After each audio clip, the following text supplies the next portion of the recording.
Hello and welcome to the Driving Maul Show. Hi, I'm Paul. I'll be your host this evening. And yes, it is Six Nations time. It's back up and running. We've had the first round with 3 games with Wales, Ireland, England, Scotland, and Italy, France. So we'll be getting into all of that. And joining me to go through all of the details of that, I have got Mr. Stephen Harris. How are you doing, sir? Yeah, very good. Thank you, Paul. Always a privilege and a pleasure to be on the TDM. Thank you very much. And sorry, everybody, we are running just over 10 minutes late. And yes, haven't even got the beer open yet. I mean, boy, oh boy, what kind of place are we in when you've not got a beer ready to go live with a podcast? I mean, it's just a disgusting state of affairs. This evening, I've got Mac's Magic Hour. And so there you go, a magic hour of rugby coming your way this evening. And good evening, Christopher Edwards-Bailey. Great to have you joining us in the live chat. Don't forget, you can join us, folks, on YouTube, Facebook, and Twitter. And also, you can listen to the show as a podcast, iHeartRadio, or your favourite pod catcher to search for New Zealand Sport Radio. Oh, and breathe. There we go. So, Steve, did you get up in the early hours to watch these games, or were you watching them on record, or just doing highlights? What's your rugby weekend been like? Actually, to be fair, it started actually on Saturday morning. I actually took in part of the because obviously the under-20s tournament running simultaneously as the Six Nations. So I got up and the Ireland-Wales game caught the eye, and it was quite a spanking game with one particular player that may have mentioned on our chat group who stood out. And I got up early. When was it? Yesterday morning, and watched not the Ireland Wales game. Watched a replay of that particular game, but really enjoyed the England Scotland game. That was a very, very good game. Yeah, well, maybe. You're quite right. As a game, it was a good game. Obviously here I am wearing got my England jersey on, and as you can see in the background, we've got my other England jersey hanging on the wall, got my Irish jersey and my Lions jersey there, all there, showing that it is Six Nations time, folks. So for me, I didn't catch any of the under-20s, but I did see that clip you sent us, and we'll have a quick chat about him in a moment. But I got up and watched the England-Scotland game before going to a market to try and set up a market stall on Sunday, and then caught up watching the Wales Ireland game on replay. But I've not seen the France-Italy one. I'm afraid, folks. Haven't just had my daughters this Waitangi weekend, so long weekend, so I did not have the chance to get them. Now it looks like Steve has frozen. Let's hope that's that he'll be back to join us when we'll have a quick chat about those under-20s games, because I haven't seen those just yet. But the name that Steve was talking about within the sort of chat group that we have was a player by Sam Predensgast, the Ireland number 10, there's a wonderful clip of him stepping a player, getting around the outside, and then offloading for the winger to touch in the corner. And that wasn't his only moment of brilliance in that game, was it, Stephen? I mean, you're pretty impressed with his all-round game management. Oh, listen, very much so, and of course, anybody who tunes into Twitter, I think some comments came through from Sonny Bill Williams, and they were pretty much along the lines of watching the action from afar with Sonny Bill Williams, and he was quick to praise the Ireland youngster for his sublime try assist at the end. Sam Prendergast, he exclaimed, "Remember the name, my friend." So that's from Sonny Bill Williams. Now, I'm pretty sure he'd have a fairly good gauge of a quality player, and a player who didn't mind a decent sort of offload back in his day. But primarily, I was very impressed with the way this young man actually managed the game. He just looked like he had a ton of time on his hands, and there were a lot of similarities to the way he was running the game to the way that Ronnie Sexton runs the game. Interestingly enough, I think they play for the same club. Correct me if I'm wrong, Paul. I think Sexton plays for Leinster as well, and I do believe Prendergast has made the odd appearance or two for Leinster, but yeah, he just looked top draw, and I think it won't be a case of if he becomes a full Ireland international. It'll just be a case of when, Paul. Whether it happens this year, hard to know. But boy, yeah, looks a really, really good player.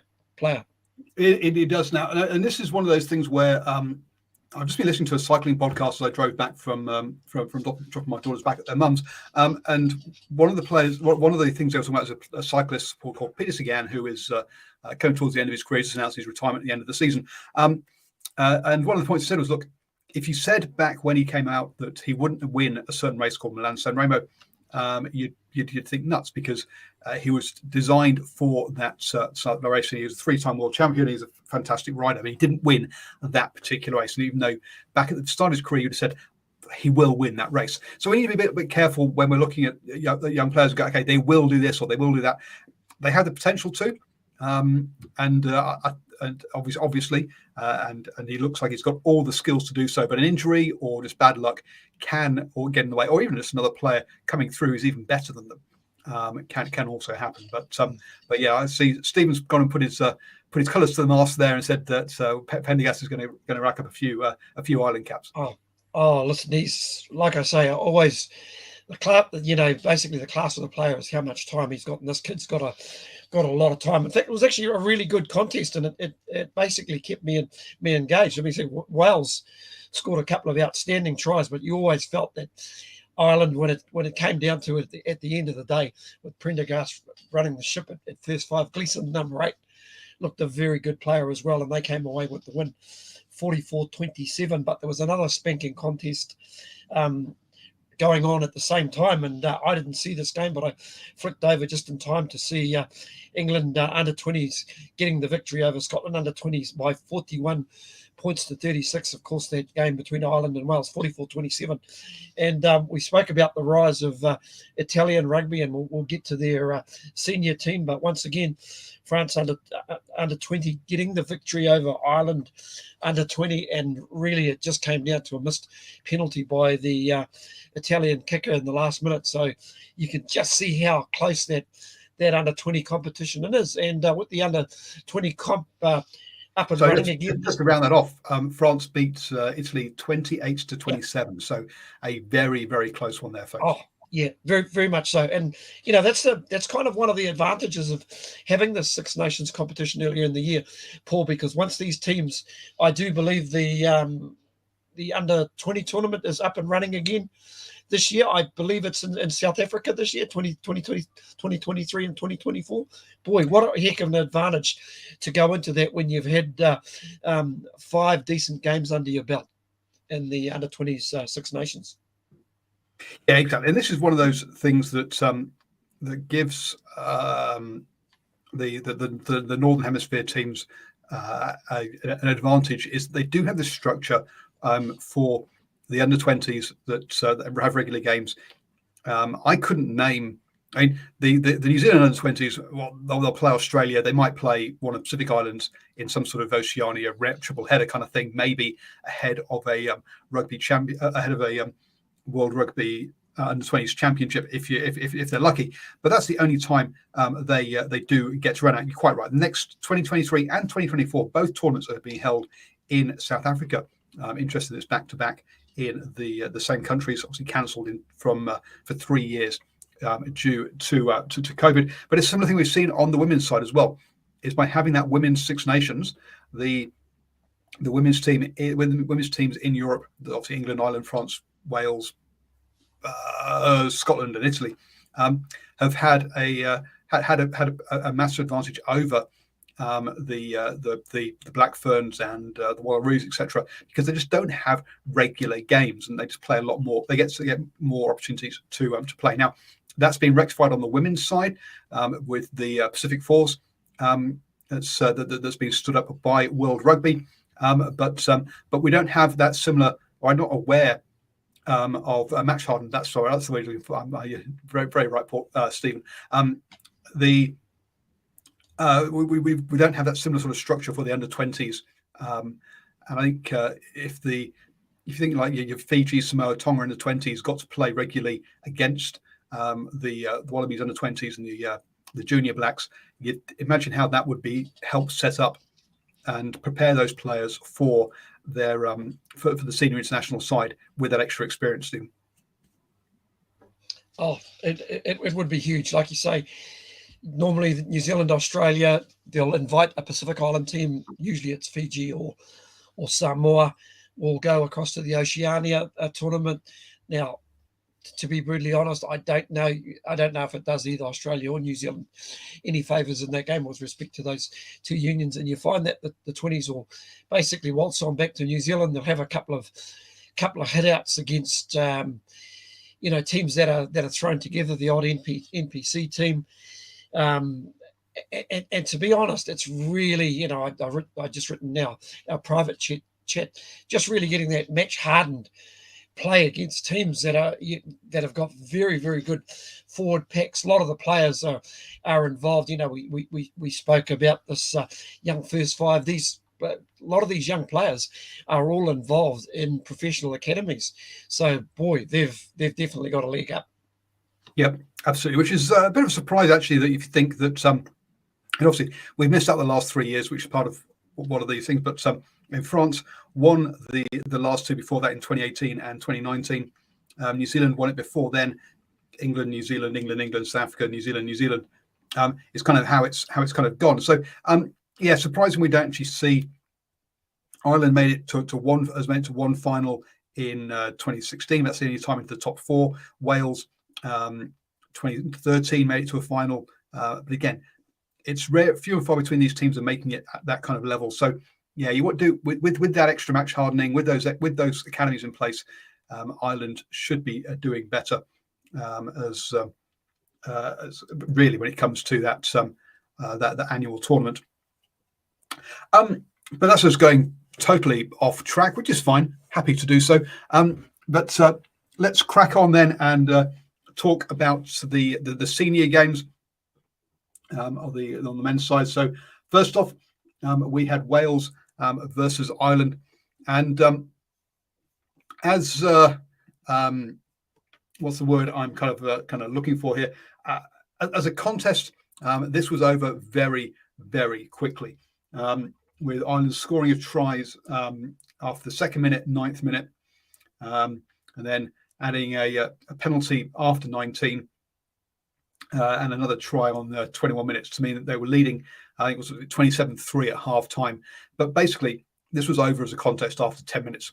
If you go two scores up like that, it was gone. Especially as they dominated possession and territory in that first half. 6% possessions, 57% territory. They were playing with the ball where they wanted to, and probably actually would kick themselves for not getting the bonus point wrapped up before half time, Stephen. Yeah, you pretty much hit it on the head. It was over before it started. I mean to say, even if you were the most ardent Welsh supporter and you wanted to take a little bit of positives, you could take something out of the second half and say, hey, it was 7-all in the second half. But in reality, that game was well and truly dusted after 40 minutes. But I've got to say, Wales had their opportunities, and that to me that was may have not been the overall difference, but Ireland are just so good at nailing their opportunities. So good, they're just clinical. At the end of the day, opportunities present themselves. They take it. It's as simple as that.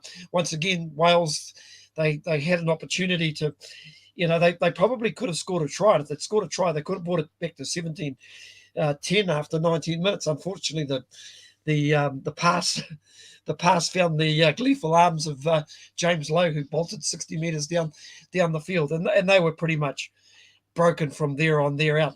And around about the 28th minute, Sexton knocked over a penalty just to stretch it out that little bit further. But if you look at the Welsh performance, they actually had they created a lot of opportunities in this game, Paul, but just at times just lacked a little bit of accuracy.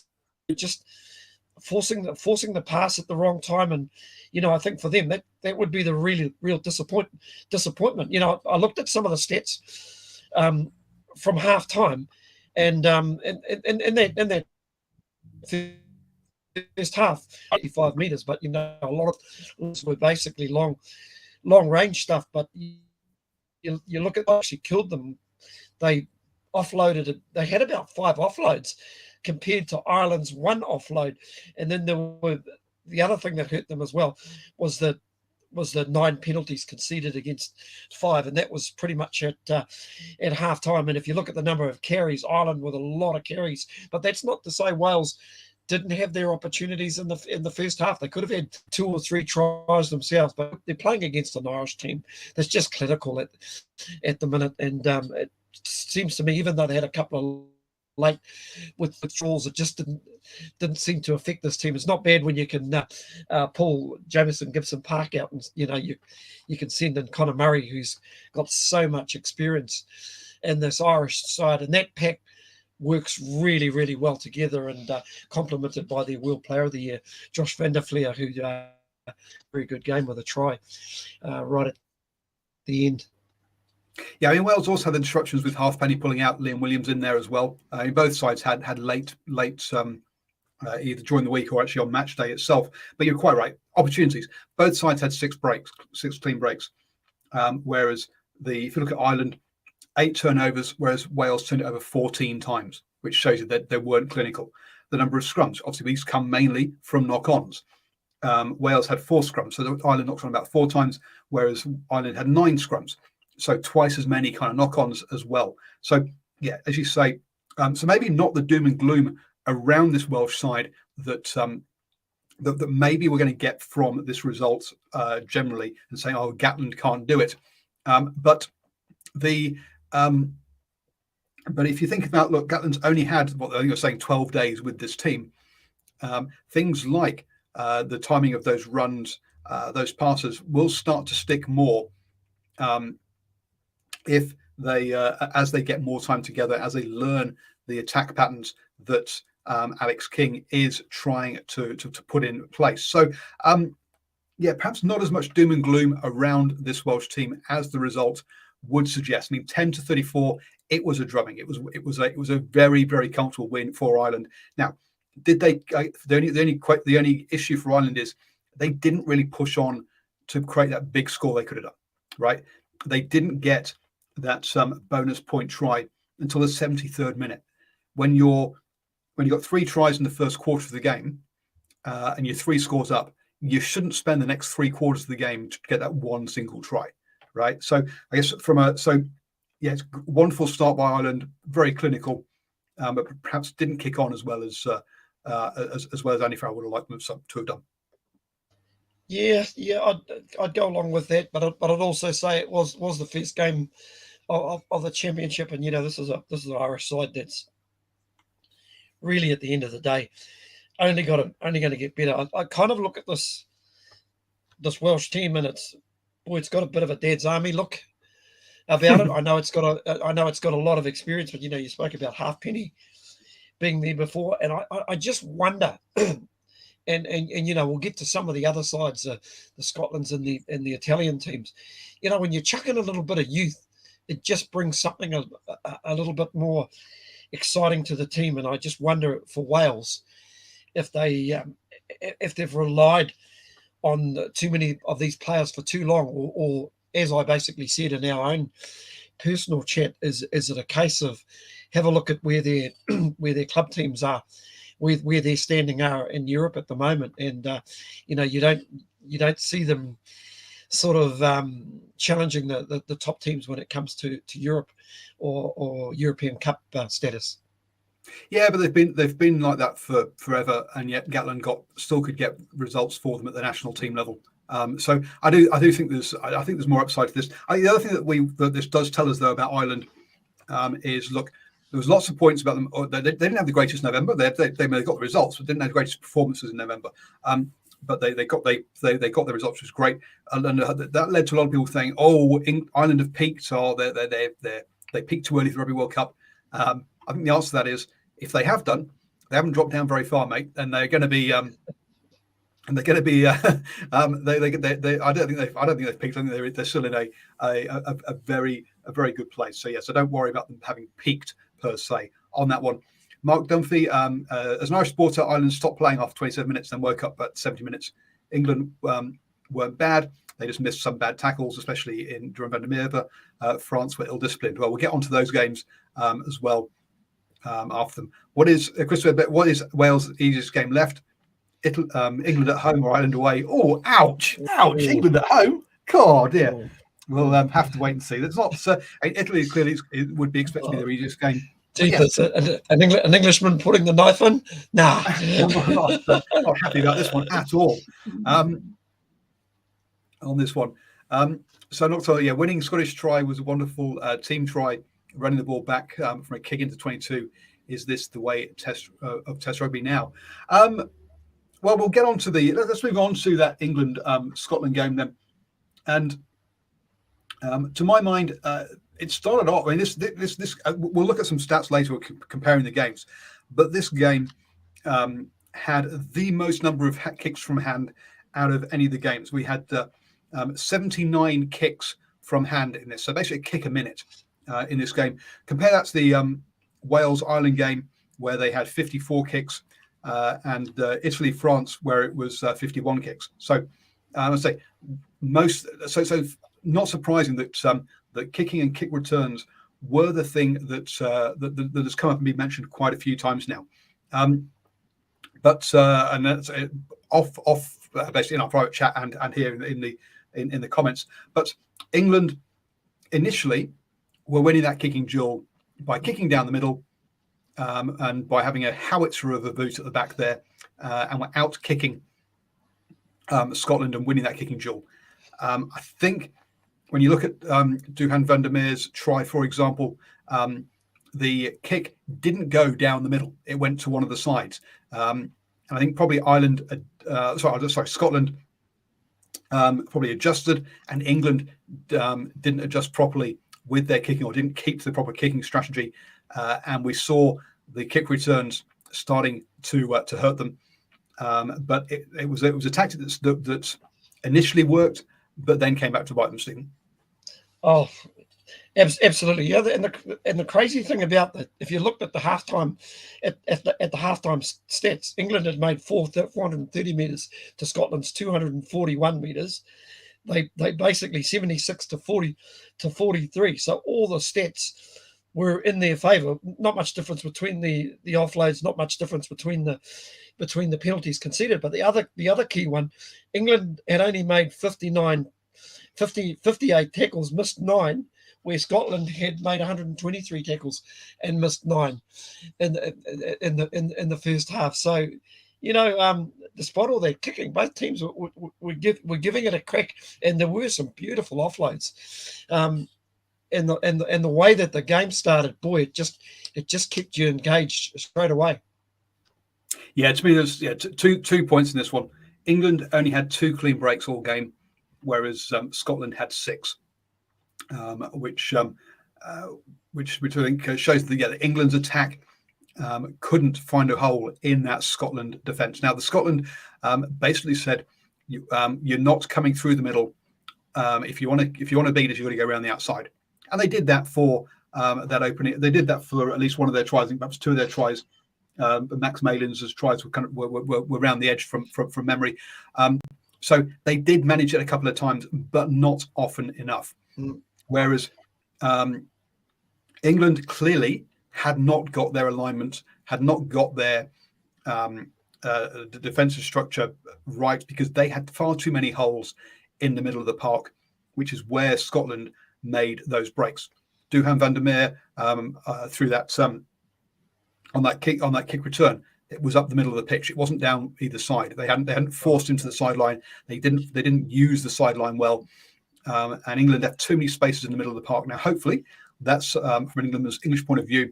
That's something that that's the players not all being on the same page with the defensive coach yet. As again, it's a new defensive coach.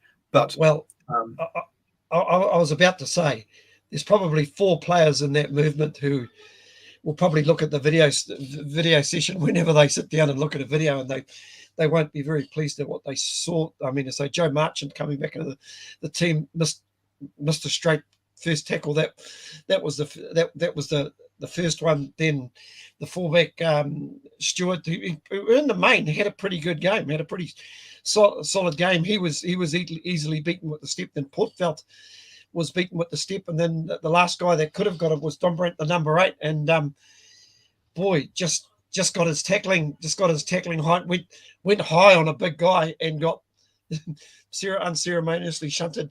Got the big the handoff, and boy, I'll tell you what, as an individual try, what a way to start a season. If there's going to be a better individual try scored this season, boy, bring it on is all that I can say. And we spoke about Ireland before being clinical. Yeah, Scotland are just getting that nice clinical edge, and boy, they're game drivers. Finn Russell and at the back, forgets the fullback at the back. I just forget his name. Stuart Hogg at the back, who's a very, very good footballer. Boy, they've got a good thing going, and their midfield combination was pretty solid. They seem to know what they're doing. Their captain is a very underrated player, the number 6, who runs around for them. Not a big player, but he's inspirational. And when you consider they haven't got Hamish Watson in the side, it's incredible. Yeah, listen, England, for all that, I think they played their part in the game. I don't think they're as bad as a lot of people are actually saying, because I think they proved last year when they played the All Blacks, they've got some attack in their game, no question whatsoever. And I think they are a little bit more creative when Marcus Smith has got the ball in his hands. I think sometimes they play a little bit too much into the centre. They try and bully teams in the middle of the paddock, and just end up going. And you spoke about the structure before. There are times they will just go to that side and just move the ball from hand to hand, and sometimes it's quite easy for the teams to actually defend against. The one time they did basically get the winger in for a try in the corner, they just managed to get some mismatches. Had a nice big loose forward, and Ludlow ranging a little bit wide. I gotta say he had a pretty good game. Coming in for Courtney Laws, he's one heck of a footballer, and I was very impressed with the lock as well for England, as well as I look at his name, Chisholm. Looks a pretty good player. In fact, he's actually got a younger brother playing for the England under-20s as well. So you might see those. That's a pretty proud family. Those two boys will be running around in an England jersey for a while. So I don't think England were that far off it. There were times during this game, as you haven't quite got to the second half, where I actually thought through their kicking game they were actually getting the better of. They were actually getting the better of Scotland. They're also they're starting to put the Scotland scrum under pressure at times. So that's via the quality that they were able to pull off the depth. A couple of veteran front runners and Vunipolo and Coles. So I don't think they should have their heads too far down, Paul. But at the end of the day, boy, good for Scotland. Third win in a row, I believe. Second at Twickenham. That's pretty impressive performance from the Scots. And boy, all of a sudden they throw a spanner in the works. Very, very good performance by the Scots, absolutely. And we'll look at so we'll compare some stats afterwards. But their tackling was up there, as you say.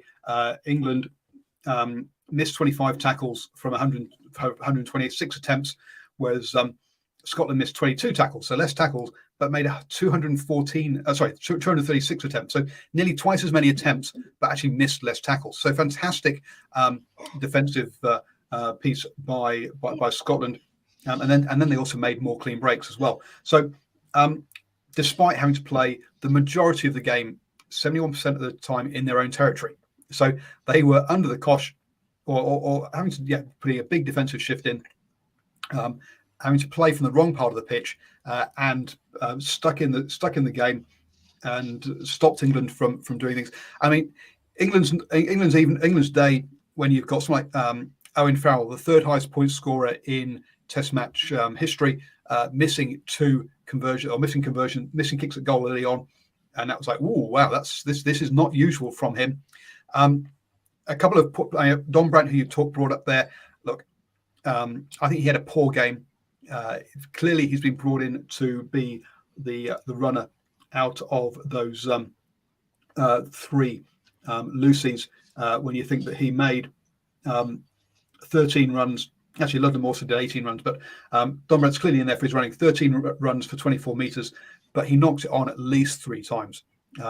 He really was getting his running lines, getting his timing of his runs totally wrong, and not able to hold on to the ball. So I think he had a poor game.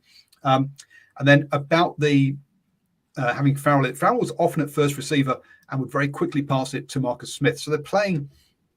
So by the time he gets to the guy who's making the decision to try and make the play happen, it's been passed twice.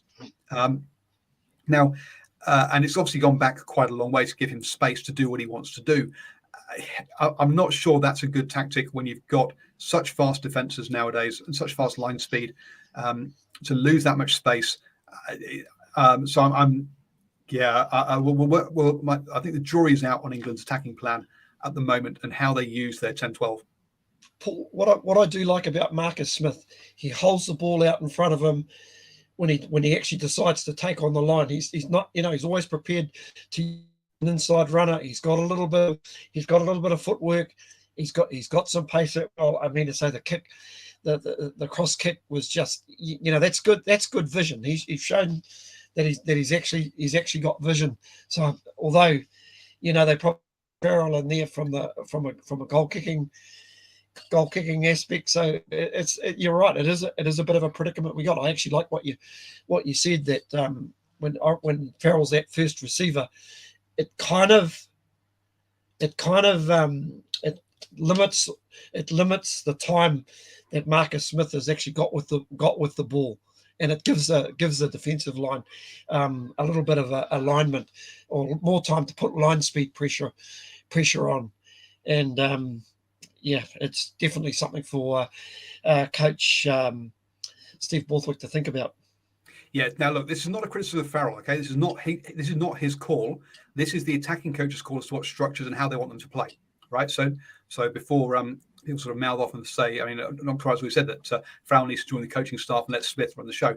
Look, it's not. This is what how the coaches want to use Smith to give him that extra space in midfield and away from the kind of ruck and where all the players are. I'm just not convinced that that's a good idea. So it's not about players; it's about coaching staff. That my criticism is on that one. Finally, then, and congratulations to Scotland. Yeah, a fantastic start for them. Johan van der Meer kicking off with two tries. Great start for him.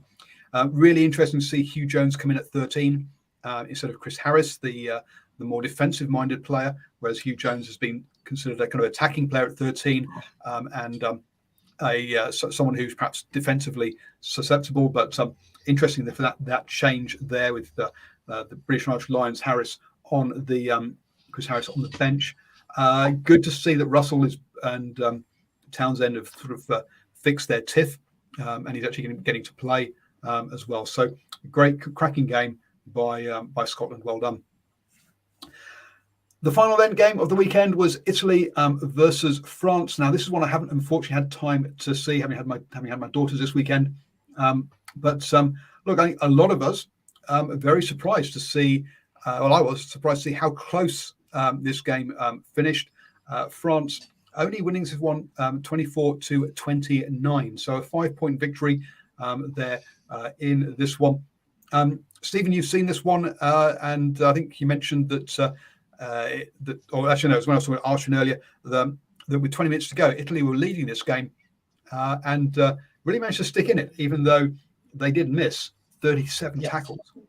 Yeah, exactly. France probably not at their best for this particular game, but for me, the winning of this game was just probably Italy getting themselves with 15 minutes to go in good field position, but just the line out just not functioning when it really needed to. But boy, there's a lot to like about this Italian team. They've definitely got attack. We've seen and heard a lot about Ange Capuzzo, the fullback, and once again he's just continuing his run of being able to jot down and score tries in test matches. He's certainly got some ability, and when he's got the ball in his hand, he certainly creates a lot of excitement. But the player that impressed me the most was the midfield. Midfielder Joan Inacio Brix. Now, Brix is actually Argentinian. Played under 20s for Argentina, but obviously has gone to Italy to play all his rugby. But boy, big strapping midfielder, and he gave the Italians a lot of go forward. Yeah, there's a little bit of a helter skelter in this about the way they play, but I think it couldn't be better, more summed up than Kieran Crowley at the end of the game. He was pretty peeved off that they had lost that game. It's not a case of, oh gee, we're really we're really happy about how far we pushed France. He was genuinely peeved off that they actually had missed an opportunity to knock over this French team, and a very, very good French team, and such to the point that they put France under pressure. I think Olivion, who got a yellow card in the 51st minute, I think it's something like their first yellow card in about 12 games, Paul. That's crazy. Well, obviously, they did have the red for Dupont, who yes. the tip tackle in November. But yeah, no, not counting reds. From a card point of view, yes, they've been fantastic. In this game, 18 penalties to Italy's only 7. And that shows up in the lineouts, because Italy had 22 lineouts to only 9 from France. So, and obviously, is that a difference in kicking tactics? No, it wasn't a difference in kicking tactics. A difference in the number of penalties they gave away. In fact, obviously, when you kick to the line, you get a line out. So, France's discipline in this one could have hurt, seriously, nearly burnt them in this one. Unfortunately, Italy's tackling, 122 tackles from 159 attempts, missing 37 tackles. You do that, you're going to lose the game. And that's where, I've not seen this one, but from a stats point of view, that's where Italy really hurt themselves on this one. So their defence was not up to this game. And the other thing, France, I should mention, got a lot of value off the bench as well. And when you can roll on some pretty sizable individuals like Falatia and Tawafenua, the big lock who's a man mountain, and he got the brilliant offload away through the tackle for Jalibert to set him up for the winning try. I think just getting that quality off the bench really was the difference at the end of the day. Of course, Italy had an opportunity right at the end, but France managed to sack that line out and pretty much kill the game dead. Like, wonderful opportunity to have beaten France. I know people talking about this French performance, but to me, France is France, Paul. They'll and I likened an example back in the 2011 World Cup where they were in New Zealand, where they were supposedly in total disarray. The coaches were in disarray. The players weren't listening to the coaches. They'd lost to both New Zealand and Tonga in round robin, and boy, they were only one score away from lifting the William Webb Ellis Cup at the end of the day. That's what this French team is capable. And listen, full credit to them. They head on their winning way. I think, is that their 13th straight win? I think it is, Paul. Something like that, yep.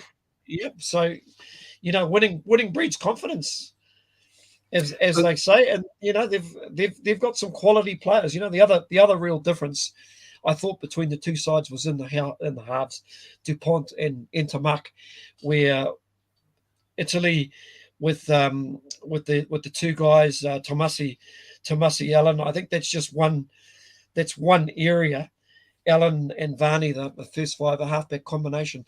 I think if Italy has some world class in those areas, boy, I think they've got the opportunity to step up even another level. Yeah, so I think it was the 14th win on the bounce. Either way, it's a fantastic winning record that they've got there. Now, the reviewer says, do you think Italy will be able to keep this form consistently through to the World Cup? Well, last week we had a look at the results from last year. And if you look at last year for Italy, they lost 37-10 to France, 0-33 to England, and 57-6 to Ireland. So some real big blowouts there. But they did get that 1-point win over Wales.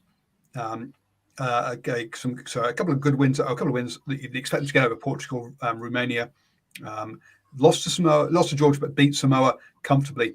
Then that 1-point win over Australia before a blowout against South Africa. So look, can they keep this form through to the World Cup? Yes, but this form, in my mind, is there'll be close ones, and then there'll be blowouts as well. So do I expect them to be close in every game between now and be able to keep it close in every game? No, I don't. I think there will be blowouts. I don't think they have consistency at the moment, but I do think they can keep close games against top teams, as we've seen there. That 1-point win over Wales, a 1-point win over Australia, but also that big loss to South Africa at the end of the year. They've got a very tough undertaking, unfortunately. Next Sunday or Monday our time, they head to Twickenham to play what will be a very angry England team. On saying that, they can go in there with nothing to lose. I actually agree with Christopher Edwards-Bailey about Allen's kicking. Once again, his kicking was very poor when it mattered. And like I said, just having that quality in those hard positions. Listen, Paul, something that's remiss of me to actually, before I miss actually saying it, isn't it refreshing that we're actually talking about 3 games of rugby, and we're actually not talking about the officials and yes, either the referees, the ARs, the TMOs. And I've got to say, Carl Dixon, Paul Williams, and Matthew Carling, who refereed this morning's game, boy, thumbs up for the referees. I'd be curious to see what the guys who are tuning into the show thinks, but I think all 3 officials did a great job. And Paul Williams, who's much maligned in New Zealand by me, he's not my favourite official, but gee, I thought he was absolutely fantastic with the advantage in his communication, especially with the kicking, telling players to hold. It would be easy just to penalise a player and stop the game, but I thought he administered the advantage absolutely brilliantly. Listen, there's always going to be 1 or 2 things, maybe missed, but listen, if he's getting the majority of things right and he's consistent, for me, that was the real plus. Not only that we see 3 really, 2 really good games, and and you couldn't exactly say the Ireland-Wales game was a top level game because it was over by half time. But I got to say the officials, man, fantastic. And I do like the little nuances. Teams can't waste time anymore.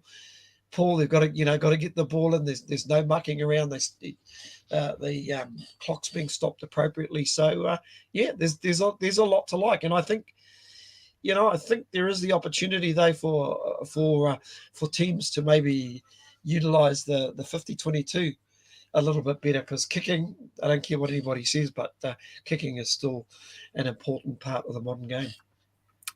And on that one there, I'm not too much here, so I still think they can speed up the scrum a little more and not no compromise safety. Well, true, yes. So there is. Look, it was. Were the referees perfect this weekend? No. Were they very good? Yes. Basically, this is. You could go through those games and critique them and find issues, but I don't think watching the games live, they didn't influence the game in a negative way as to who might win, but they kept the speed up and they kept it being played in the right temperament, which is all they can really do. Now, one of the things, Stephen, you were pleasantly surprised at, I think, from our private chat was that we have on Facebook, was that as to how good these games were. And you're like, okay, can I have a look at some stats? What I've done is I pulled up some stats. We'll try and keep an eye on these over the rest of the weekends. there. But Ireland scored the most points, and Wales gave up or scored the least. So that's why they're red and green there. And both teams had a perfect kicking day at the posts, whereas England had that 60%. And I talked about that earlier with Farrell. The number of kicks, Wales and France kicked the least. Now, France have got a reputation for kicking the most. So a bit of surprise there to see them down there. Scotland kicked the most with 42 kicks. And that England-Scotland game had a kick nearly every single minute. The best line-out in the competition, well, Ireland with 15 from 15 there. As we talked about how clinical they are, yes, they really are. Whereas Wales lost 3 line-outs of their 13, so the worst line-out of the competition. Scotland are also perfect there with 10 from 10 with their line-outs.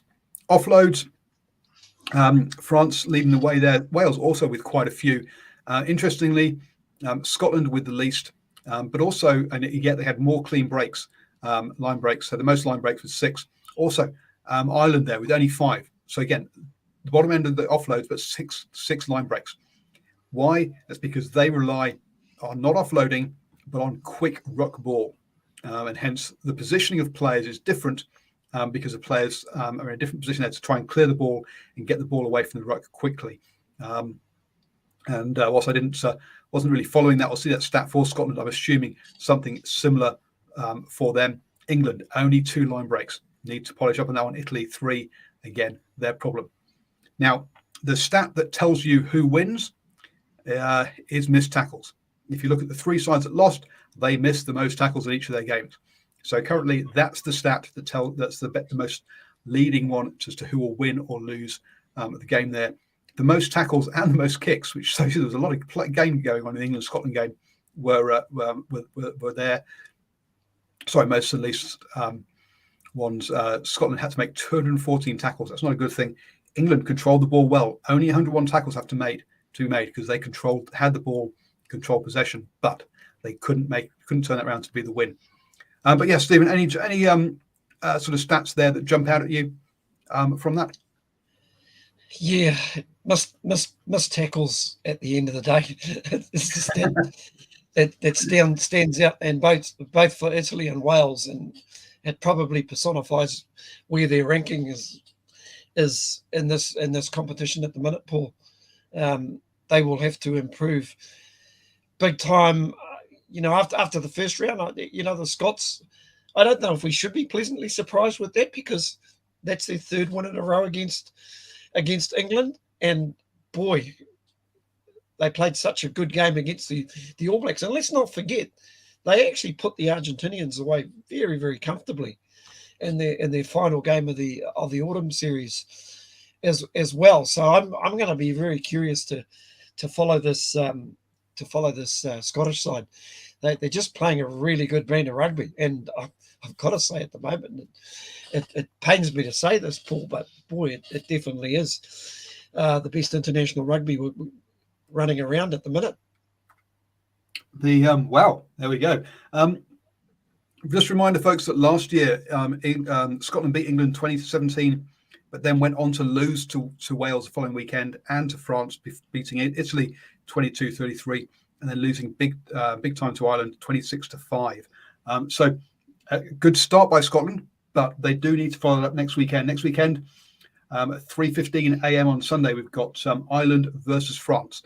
What a lot of people have pre-tournament have said, that's the title decider, which is a bit of a shame to have it on the week 2. But key game there with that one. Now, with France not having that convincing win over Italy from a scoreboard, I know people have said in the chat that it was a convincing win, but they switched off. It'll be interesting to see how that one goes, and whether that is actually the title decider we're talking about. Scotland host Wales. Now that is, again, they have to follow back up this win over England with a good performance against Wales. Look, Wales coming off the back of that game. Look, as I say, they've definitely got room for improvement. It wasn't as doom and gloom as the scoreline suggested because of the new coaching setup. But Scotland do have to put in another good performance. And then finally, England-Italy on Monday morning at 4 a.m.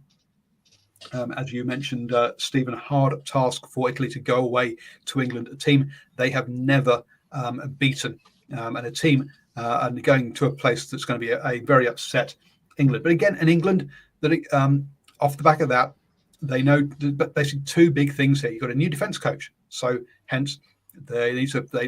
There's missed tackles. They really obviously know that they need to get better at that, and only 2 line breaks. Clearly, new attack coach. Now, both those guys are going to be busy, but there's only so much time with those players. How much can they do in a week? We'll have to wait and see on those ones. But which one of those 3 games really whets the appetite the most, Stephen? Oh, listen, the Ireland-France game, very, very tempted to actually get up at 3, set the clock for 3:15 and get up and watch that game. I think it's one you want to see live because, like you say, it is the championship decider. I'm going to go for Ireland at home. I think they'll get over France.